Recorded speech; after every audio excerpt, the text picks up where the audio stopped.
Hello मित्रगण, आज के इस लेक्चर में हम लोग बात करेंगे क्लास 10th के संस्कृत विषय के पाठ संख्या 2 यानी पाठ द्वितीय।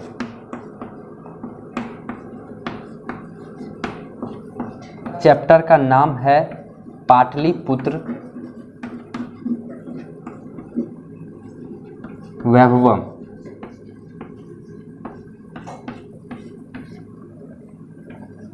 तो सबसे पहले बात करते हैं इस चैप्टर में हम लोग पढ़ेंगे क्या, किसके बारे में पढ़ेंगे।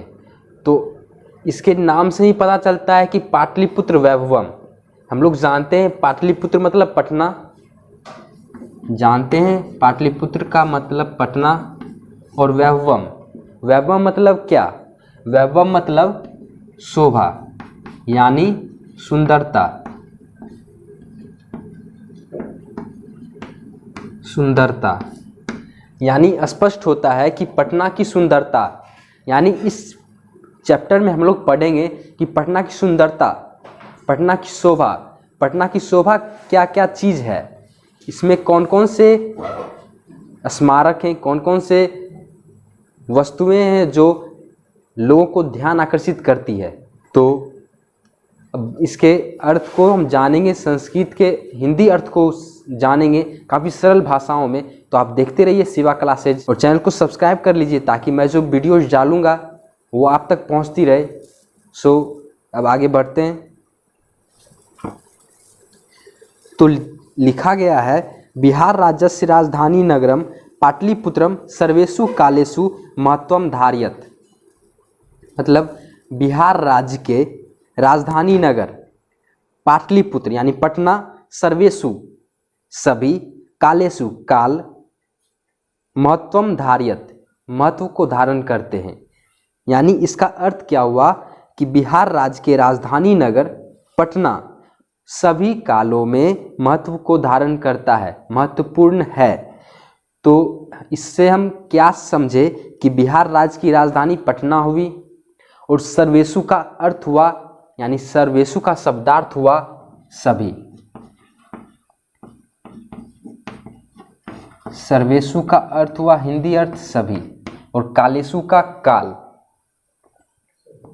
महत्वम धारयत यानी महत्व को धारण करने वाला, यानी सर्वेषु कालेषु, यानी इस दोनों को साथ लिखेंगे तो क्या हो जाएगा कि सभी काल, यानी सभी कालों में। ठीक है, तो अब आगे चलते हैं। अस्य इतिहासा सार्धसहस्र 2 वर्ष परिमिता वर्तते। मतलब इसका इतिहास, अस्य इतिहास है, इसका इतिहास सार्धसहस्र 2 वर्ष परिमिता, यानी संस्कृत का, इस संस्कृत वर्ड का सार्धसहस्र 2 वर्ष का होता है 2500। सार्ध सहस्र 2 का हिंदी का न्यूमेरिक वर्ड होता है 2500, यानी 2500 को संस्कृत में हम लोग बोलते हैं सार्धसहस्र 2। परिमिता मतलब लगभग, यानी इसका क्या अर्थ हो गया कि इसका इतिहास, अस्य इतिहास से सार्धसहस्र 2 वर्ष परिमिता वर्तते, यानी इसका इतिहास लगभग 2500 वर्ष पुराना है। उसके आगे अत्र धार्मिक क्षेत्रम, राजनीति क्षेत्रम, उद्योग क्षेत्रम च विशेषणे ध्यान आकर्षकम। यानी यहाँ धार्मिक क्षेत्र, राजनीति क्षेत्र, उद्योग क्षेत्र का विशेष ध्यान आकर्षित करते हैं, दर्शकों का विशेष रूप से ध्यान आकर्षित करते हैं। उसके आगे है वैदेशिका यात्रिना मेगास्थनीज फाहियान वैनसांग इति सिंह प्रभृत्य पाटलिपुत्रस्य वर्णनम स्व स्व संस्मरण ग्रंथेषु चक्रु। यहाँ पे वैदेशिका, वैदेशिका, वैदेशिका का हिंदी अर्थ हुआ विदेशी।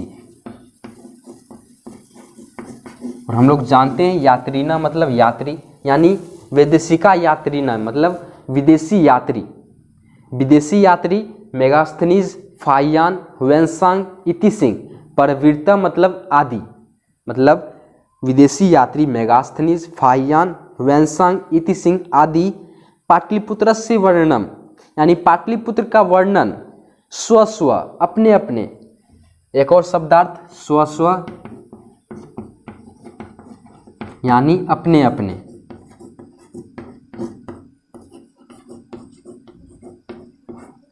अपने अपने संस्मरण ग्रंथेषु चक्रु, अपने अपने संस्मरण ग्रंथ में उल्लेखित किए हैं, दर्शाए हुए हैं।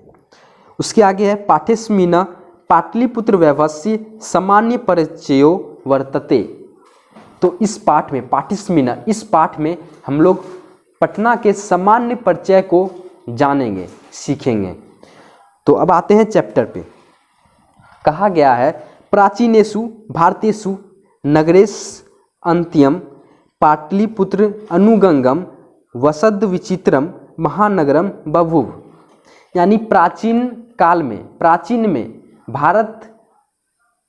भारत के नगर, भारत में अग्रणी नगर में पाटलिपुत्र यानी पटना गंगा के किनारे, गंगा नदी के किनारे अवस्थित है। विचित्र एक वसद विचित्रम महानगरम यानी अवस्थित एक विचित्र महानगर है। इसका क्या हुआ कि प्राचीन भारत में नगरों में अग्रणी, भारत में नगरों में अग्रणी पाटलिपुत्र पटना गंगा के किनारे बसा हुआ विचित्र महानगर है। क्लियर हुआ। उसके बाद तद विषय दामोदर गुप्तो नाम कवि कुटनिम ताख्य काव्य कथयते। मतलब तद विषय, इसके विषय में, किसके विषय में, कि पाटलिपुत्र गंगा नदी के किनारे बसा हुआ विचित्र महानगर है। इसके बारे में दामोदर गुप्त नामक कवि अपने काव्य कुटनिम ताख्य काव्य में कहे हैं। क्या कहे हैं? तो इस यह दोहे के माध्यम से कहा गया है, तो इसको हम अब पढ़ते हैं। अस्ति महितल तिलकम सरस्वती कुल गृहम महानगरम नामना पाटलिपुत्रम परिभूत पुरंदर स्थानम। यानी अस्ति मतलब यह किसके बारे में यहाँ दर्शाया गया है? पृथ्वी के बारे में। तो पृथ्वी का तिलक यानी महितल तिलक यानी पृथ्वी का तिलक सरस्वती कुल गृहम यानी सरस्वती के निवास स्थल। सरस्वती यानी हम लोग विद्वानों की तुलना किससे करते हैं? सरस्वती से। हम लोग जैसे बोलते हैं कि वो विद्वान सरस्वती के समान है, यानी विद्वानों की तुलना सरस्वती से हुई है। तो यहाँ पे इसका स्पष्ट मतलब हुआ कि सरस्वती कुल गृहम यानी विद्वानों की निवास स्थली, महानगरम मतलब महानगर, नामना मतलब नामक, पाटलिपुत्रम यानी पटना, परिभूत पुरंदर स्थानम यानी स्वर्गों में भी सुंदर स्थान है। परिभूत पुरंदर स्थानम यानी स्वर्गों से भी सुंदर स्थान है। तो इस पूरा का अर्थ एक बार हम जानते हैं। पृथ्वी का तिलक विद्वानों की निवास स्थली, पृथ्वी का तिलक विद्वानों की निवास स्थली नामक पाटलिपुत्र महानगर यानी पटना नामक महानगर स्वर्ग से भी सुंदर है। स्पष्ट। अब आगे है इतिहासे सूर्यते यत्र यत् गंगाजस्तीरे बुद्ध काले पाटिल ग्राम स्थित अस्ति। इतिहासों में सुना जाता है, इतिहासे सूर्यते, सूर्यते मतलब सुना गया, यानी इतिहासों में सुना गया है कि यत यहाँ, यह गंगा स्तीरे यानी गंगा के किनारे, बुद्ध काले बुद्ध के समय में, पाटिल ग्राम स्थित आसित यानी पाटिल ग्राम यानी पटना गांव स्थित था। यानी पहले पटना, इससे स्पष्ट होता है कि पहले पटना महानगर नहीं था, एक ग्राम था, एक छोटा सा ग्राम था। तो बुद्ध काल के समय में पटना एक छोटा सा गांव था जो गंगा नदी के किनारे अवस्थित था। आगे है यत्र च भगवान बुद्ध बहुकृत्व समागत, यानी यहाँ पे भगवान बुद्ध काफ़ी तपस्या करने के बाद आने में सफल हुए थे। उसके बाद तेन कथित मासित यद ग्रामयोम महानगरम भविष्यति। तो यानी इसमें कहा गया है आसित लगा हुआ, यानी कथित मासित यानी भूतकाल में, पास्ट टेंस में, यानी था, यानी पहले की बात है, भूतकाल की बात है। तो यह यानी यानी भगवान बुद्ध के बारे में भी चर्चा हो रही है। तो तेन कथित मासित यानी उन्होंने कहा था कि यद ग्रामयोम महानगरम भविष्यति। पहले वाले लाइन में हम लोग पढ़े थे कि बुद्ध के समय में पाटिल ग्राम था, यानी पटना एक गांव था। तो इसी के बारे में भगवान बुद्ध ने भविष्यवाणी की थी कि आगे चलकर पाटिल ग्राम यानी एक छोटा सा पटना गांव आगे चलकर महानगर में तब्दील होगा, यानी महानगर में बदलेगा। किंतु आगे है, किंतु कलहस्य अग्निदाहस्य जलपुरस्य च भयात सर्वदा क्रांतम भविष्यति। यानी ये इन्होंने तो भविष्यवाणी कर दी थी कि एक छोटा सा गांव पाटिल ग्राम आगे चलकर महानगर में बदलेगा, लेकिन किंतु कलह यानी आपसी झगड़े, अग्निदाह से आग लगी, जलपुरस से यानी बाढ़ आदि से सर्वदा क्रांतम यानी सदा पीड़ित रहेगा। ठीक है, भविष्यति लगा हुआ यानी भूतकाल या सॉरी भविष्यत काल यानी सर्वदा पीड़ित होगा। उसके आगे है कलांतरेन पाटिल ग्रामा एवं पाटलिपुत्रम मिति कथित।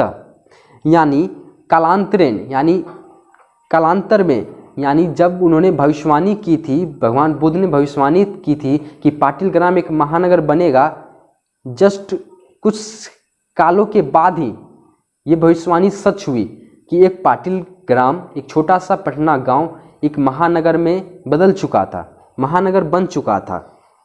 उसके आगे है चंद्रगुप्त मौर्यस्य काले अस्य नगरस्य शोभा रक्षा व्यवस्था च अत्युत्कृष्टा सिद्धिति। तो अब कहा गया है कि चंद्रगुप्त मौर्य के समय में इस नगर की शोभा और रक्षा व्यवस्था दोनों काफ़ी उच्च स्तर की थी, काफ़ी उत्कृष्ट थी, काफ़ी अच्छी थी। आगे है यूनान राजदूत मेगास्थनीज स्वसंस्मरण रेशु निरूपयति।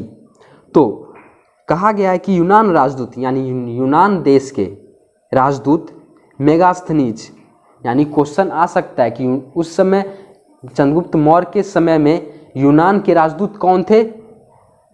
तो मेगास्थनीज थे।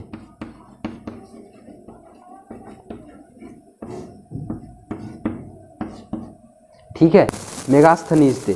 तो यूनान के राजदूत चंद्रगुप्त मौर्य के समय में यूनान के राजदूत कौन थे?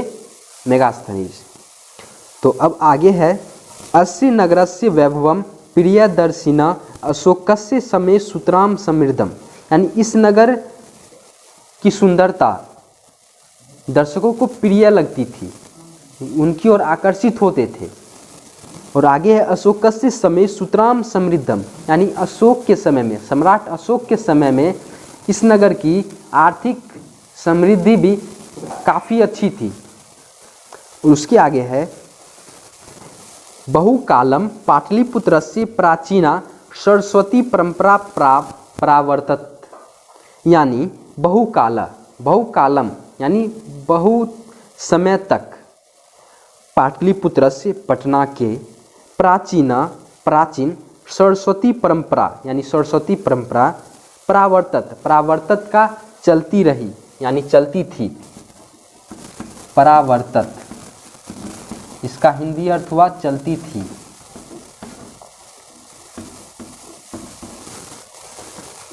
इसमें जो भी शब्दार्थ होंगे जिसमें आपको कठिनाई होगी, इसका हिंदी अर्थ नीचे डिस्क्रिप्शन में दे दिया गया है, वहाँ से आप जाके देख सकते हैं।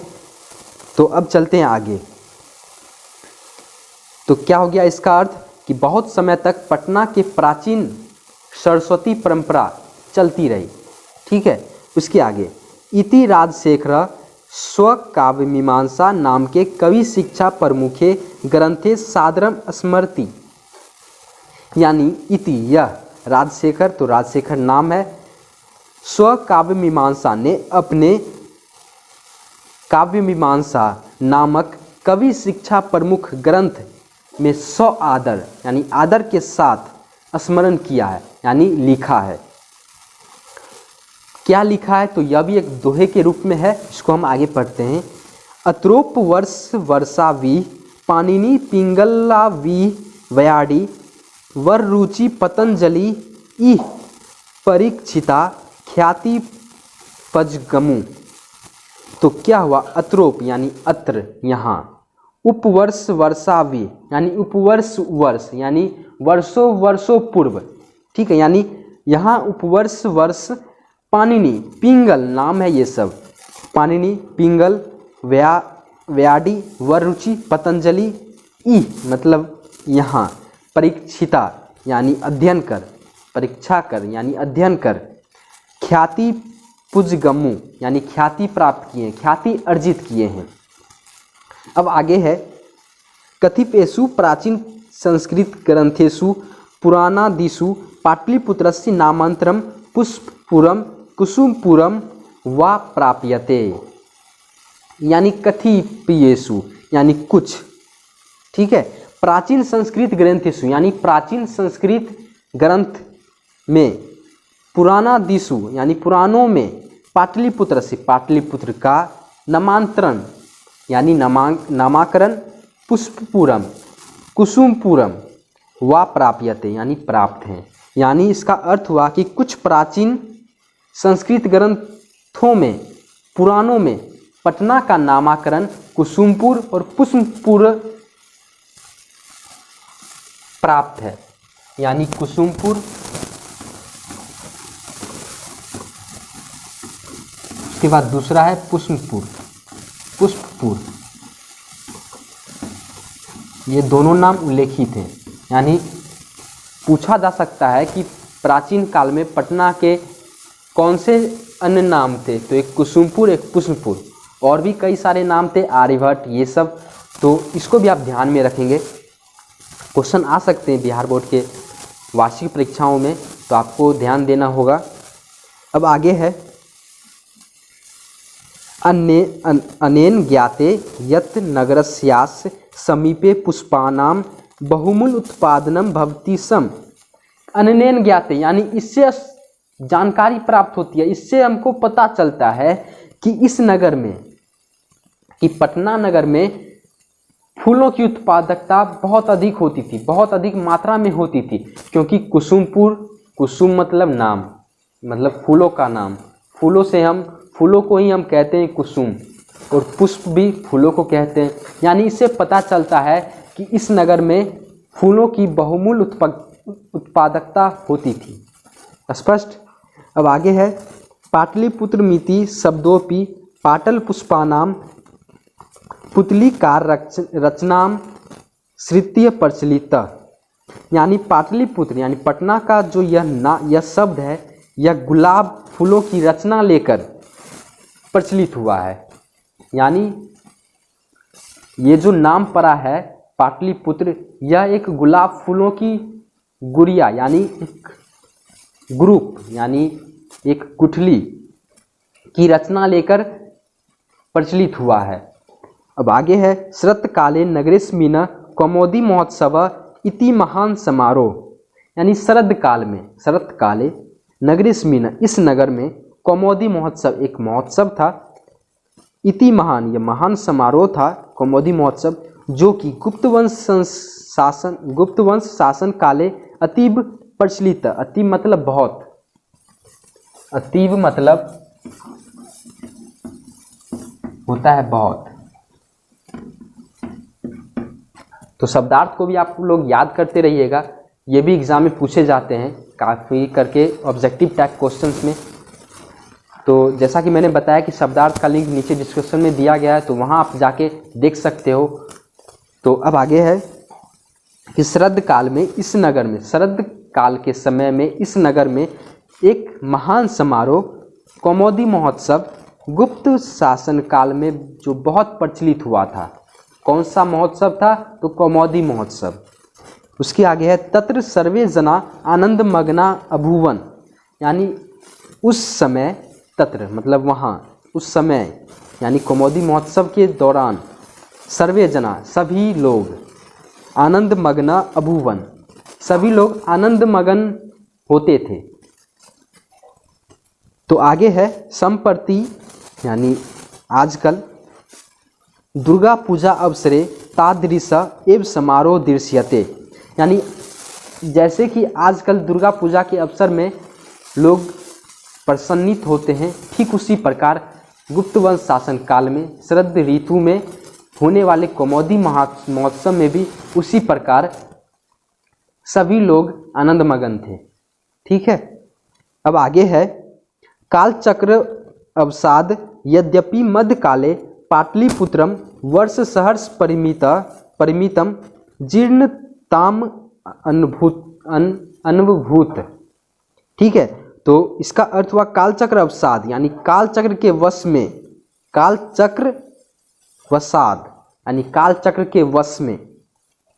यद्यपि यानी जबकि, मध्यकाल में, पाटलिपुत्रम पटना, वर्ष सहर्ष परिमित हजारों वर्ष, इसको भी आप ध्यान में रखेंगे। वर्ष सहर्ष यहाँ पे है, वर्ष सहर्ष,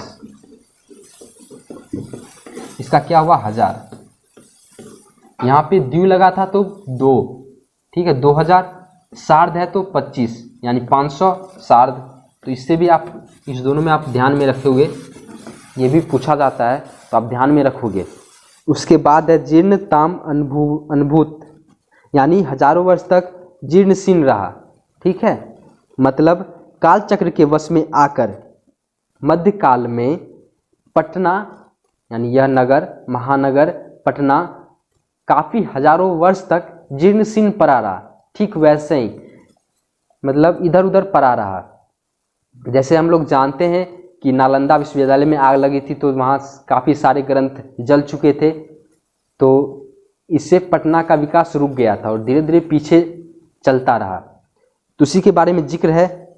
और उसके आगे है तस्य संकेत अनेकेषु साहित्य ग्रंथेषु मुद्रा राक्षस दिशु लभ्यते। मतलब इसका संकेत यानी ये जो संकेत है कि काफ़ी जीर्णशीर्ण पड़ा रहा हजारों वर्ष के लिए, तो इसका संकेत अनेकेषु साहित्य ग्रंथेषु, अनेक साहित्य ग्रंथों में, जैसे मुद्रा राक्षस एक नाटक था, उसमें लभ्यते यानी प्राप्त है यानी दिया गया है। उसके आगे है मुगल वंश काले अस्य नगरस्य समुद्धारो जाता, यानी मुगल वंश काल में इस नगर का, अस्य नगरस्य, इस नगर का समुद्धारो ज्ञात, उचित उद्धार है, सम उद्धारो यानी उचित उद्धार है यानी ज्ञात है यानी प्रसिद्ध हो गया, प्रसिद्धम गात यानी प्रसिद्ध हो गया है। उसके आगे है अयम च शब्द पट्टनमिति शब्दार्थ निगत। यह शब्द पटन शब्द से निकला है। कौन सा शब्द? तो ये जो पटना शब्द है, ये शब्द पतन शब्द से निकला है। ठीक है, ध्यान में रखोगे आप लोग कि ये जो शब्द है पटना, ये पतन शब्द से निकला हुआ है। उसके आगे है नगरस्य पालिका देवी पटन देवीति अद्यापि पूज्यते। नगर के पालिका देवी के रूप में जाने वाली पालिका देवी यानी पटन देवी, पटन देवी नगर के पालिका देवी के रूप में जानी जाती थी यानी पूजी जाती थी नगर में। यानी कौन से नगर में? तो पटना नगर में नगर के पालन करने वाली देवी के रूप में पटन देवी पूजी जाती थी। उसके आगे है संप्रति पाटलिपुत्रम अति विशालम वर्तते बिहारस्य राजधानी चास्ति। संप्रति मतलब आजकल, तो आजकल पाटलिपुत्रम यानी पाटलिपुत्र नामक ग्राम यानी पाटलिपुत्र अति विशालम वर्तते काफ़ी विशाल है, काफ़ी विशाल है। और बिहारस्य राजधानी चास्ति, चास्ति यानी चौ और जोर आस्ति यानी चौ का अर्थ होता है और अस्थि मतलब है। तो यानी विशाल तक हम लोग पढ़ चुके थे, तो विशाल है, उसके बाद और, तो बिहारस्य राजधानी अस्ति, क्योंकि चास्ति में से चौ को हम पहले ले आए थे, तो इसलिए बिहारस्य राजधानी अस्ति यानी बिहार का राजधानी है।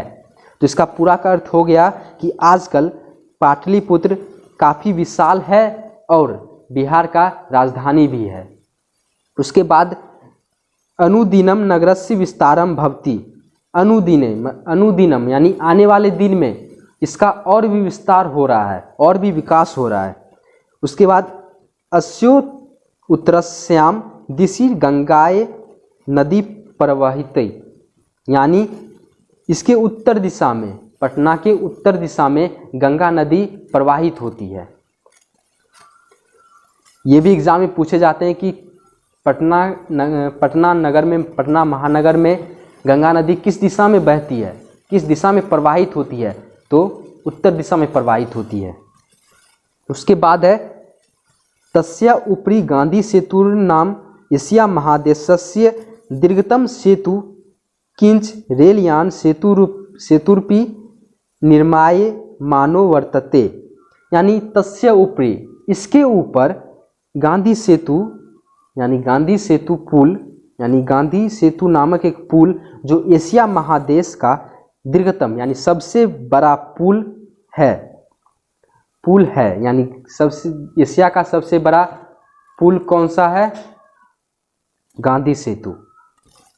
किंच यानी कई, रेलयान सेतुरपि निर्माय मानो वर्तते, यानी कई रेल पुल भी इस पे निर्माणाधीन है, यानी अभी कार्य चल रहे हैं।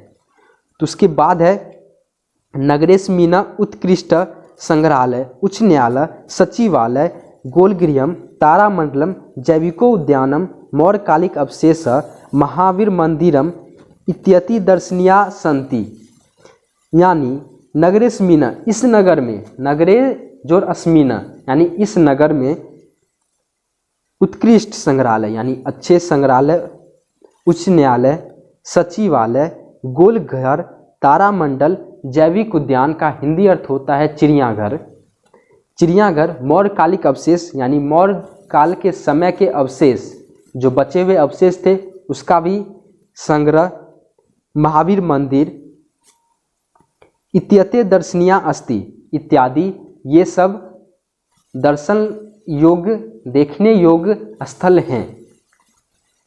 उसके आगे है प्राचीन पटना नगरे सिख संप्रदाय से पूजनीयम स्थलम दशम गुरु गोविंद सिंहस्य जन्म स्थानम गुरुद्वारेते नामना प्रसिद्धम वर्तते, यानी प्राचीन पटना नगर में, प्राचीन पटना नगरे, आप लोग छोटे छोटे भागों को पढ़ेंगे तो काफ़ी अच्छे से समझ पाओगे, तो इसलिए यहाँ पे बड़ा वर्ड है तो इसको हम बारी बारी से पढ़ेंगे, यानी प्राचीन को अलग, फिर पटना को अलग, फिर नगरे को अलग, तो आप अच्छे से समझ पाओगे। तो यहाँ पे प्राचीन यानी प्राचीन पटना नगरे, पटना नगर में, प्राचीन पटना नगर में सिख संप्रदाय से यानी सिख समुदाय के का पूजनीय स्थल भी पटना है। क्यों? तो इसका आगे है कि आगे लाइन में स्पष्ट कर दिया है कि दशम गुरु गोविंद सिंहस्य जन्म स्थानम गुरुद्वारेति नामना प्रसिद्धम वर्तते, यानी दशम गुरु यानी सिख संप्रदाय के दशम गुरु गोविंद सिंह का जन्म स्थान यानी गुरुद्वार नाम प्रसिद्ध है, इसीलिए पटना को सिख संप्रदाय के तीर्थ स्थल के रूप में भी जाना जाता है। आगे है तत्र देशायस्य तीर्थयात्रिन दर्शनार्थ मान्यन्ति, मतलब यहाँ देश के तीर्थयात्री दर्शन के लिए आते हैं। उसके बाद है एवं पाटलिपुत्रम प्राचीन कालात् अधा अवधि विभिन्नेषु क्षेत्रेषु वैभवं धारयति सर्वं च संकलित रूपेण संग्रहालय दर्शनीयामिति, मतलब एवं का इस प्रकार होता है, हिंदी अर्थ पाटलिपुत्र का पटना प्राचीन कालात यानी प्राचीन को अलग करते हैं और कालात को अलग करते हैं, तो यानी प्राचीन काल से अधा अवधि आज तक, इसको आप ध्यान में रखेंगे कि अधा अवधि का हिंदी अर्थ होता है आज तक, अधा अवधि का आज तक। उसके बाद है विभिन्नेषु, विभिन्न क्षेत्रेषु, क्षेत्र यानी क्षेत्रों में, वैभवम यानी वैभव यानी सुंदरता, धार्यति यानी धारण किया हुआ है। तो इसका क्या हो गया कि इसी प्रकार यानी इस प्रकार पटना प्राचीन काल से आज तक, पटना प्राचीन काल से आज तक विभिन्न क्षेत्रों में वैभव धारण किए हुए है, धार्यति यानी धारण किए हुए है। उसके आगे सर्वम च संकलित रूपेण संग्रहालय दर्शनीयामिति, यानी जिसमें पूंजीभूत रूप से संग्रहालय देखने योग्य है। उसके आगे है पर्यटन मानचित्रे नगरमिदं महत्वपूर्णम, यानी पर्यटन मानचित्रम, इसको भी अलग करेंगे तो पर्यटन और मानचित्र अलग हो गया, और मानचित्रे यानी में, यानी मानचित्र में, नगरमिदं यानी नगरों पर भी, मिदम यानी पर भी, महत्वपूर्णम यानी महत्वपूर्ण है। तो इसका क्या अर्थ हो गया कि पर्यटन मानचित्र में यह नगर काफ़ी महत्वपूर्ण है। तो यहाँ हम लोगों का लेसन समाप्त हो गया। इसके जो शब्दार्थ हैं, इस पाठ के जो शब्दार्थ हैं वो नीचे दे दिए गए हैं डिस्क्रिप्शन में, वहाँ आप जाके देख सकेंगे और आप खुद से एक बार आप प्रयास करोगे इसका हिंदी अर्थ जानने के लिए, तो आपको, अगर आप लोग कर पाते हो तो इससे काफ़ी मदद मिलेगी आपको। एग्ज़ाम में भी काफ़ी क्वेश्चन इसी से आते हैं, अंदर से आते हैं, तो आपको काफ़ी अंक भी उठ सकता है इससे। तो आप देखते रहिए शिवा क्लासेज। धन्यवाद।